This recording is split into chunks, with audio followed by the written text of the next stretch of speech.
You are gonna witness how to replace a cabin filter for a Prius C 2012. This is all you have to do. It's very easy. You don't have to pay extra money to do this.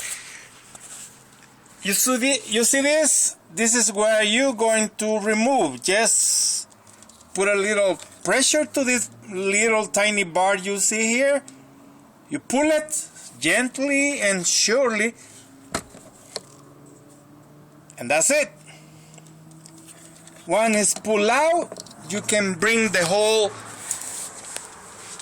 drawer by putting pressure to the sides on this and on this. Be gentle about it and don't make too much force to break any of things. This here is, you just have to pull it inside. See, that's all it is to it.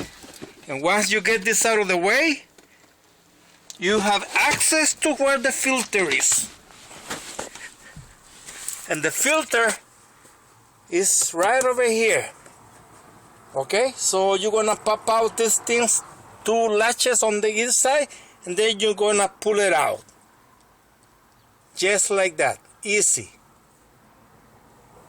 Thank you.